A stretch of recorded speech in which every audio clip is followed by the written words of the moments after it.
Here's me in front of the White House circa 2011. When I was a kid, I thought women couldn't be president.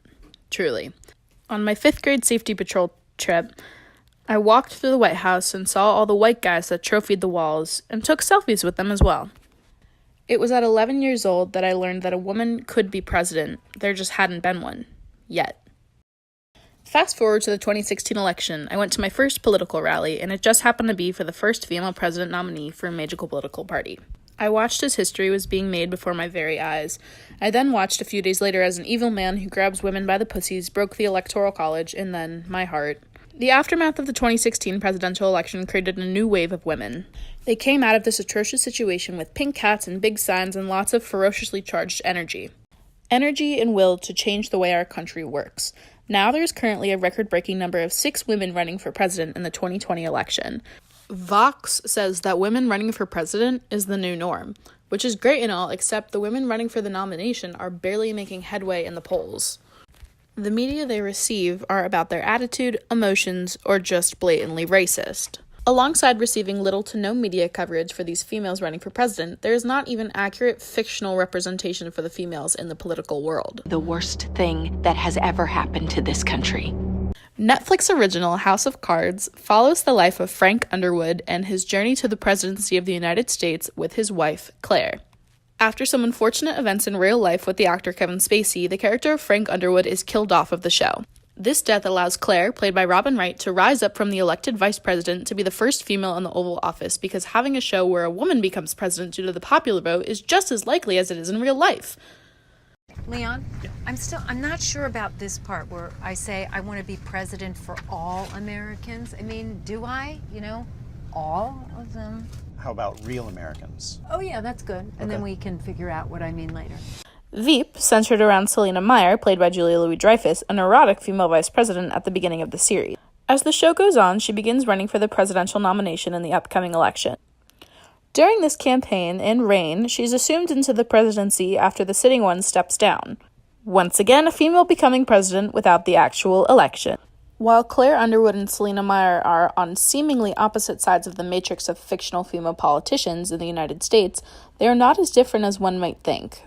Why is it that female political figures are portrayed so wildly inconsistent in their portrayals and not following a single guideline of reality based upon real-life women in politics? How does the entertainment industry challenge and reinforce our commonly held stereotypes about female political figures?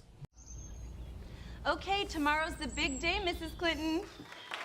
If you told me as a kid that the Hillary Clinton I saw on Saturday Night Live was just like the one in real life, I would believe you. Many people first learn about important governmental offices such as the presidency, Congress, the courts, and the public bureaucracy in organizations such as interest groups and political parties, not from a textbook or political science class, but from a TV show, a movie, or a song. Hilarious.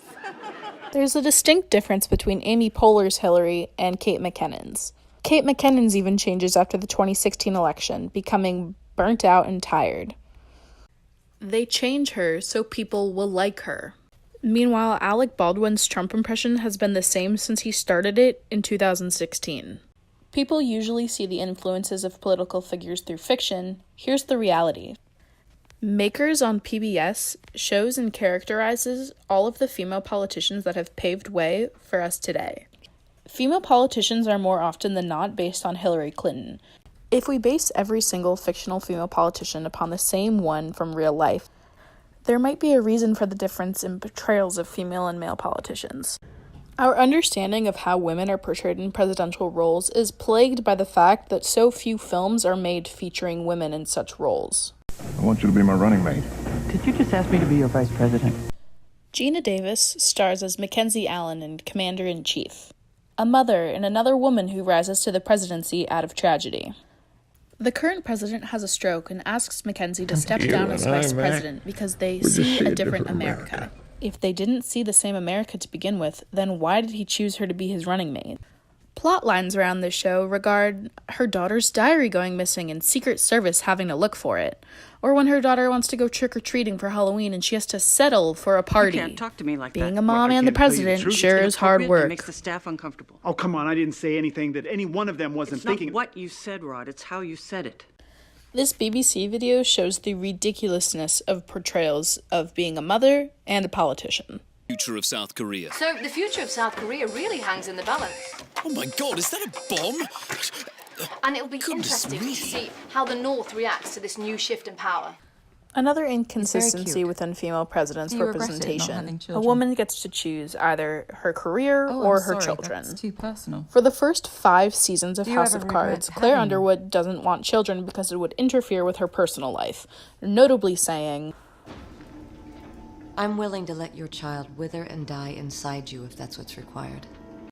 but all of a sudden, in season 6, when she becomes president, she's pregnant? President Meyer does the whole mom thing, but she doesn't do it very well. Christian Bale's Dick Cheney in Vice contradicts every single thing about being a vice president and a parent that fictional female politicians have set up for a while now. In this film, Dick Cheney makes George W. Bush look like an idiot. Dick Cheney is a father who cares about his kids, and an extremely powerful vice president. We have a basis of history for fictional male politicians, but we don't for female politicians, which should mean that the possibilities are endless, but they just aren't. Because the thing is, the same thing can happen to a male and a female, and they're still treated differently. The same treatment is exactly what we want. Don't talk about women's voices, hair, children, husbands, volume, or so-called likability. Because really, what's the difference between all of these? Every fictional female politician plays every inconsistency consistently. But within the portrayals, we're still just waiting in the background for our chance. Please, we just all have to do better this time. Fictionally and non-fictionally.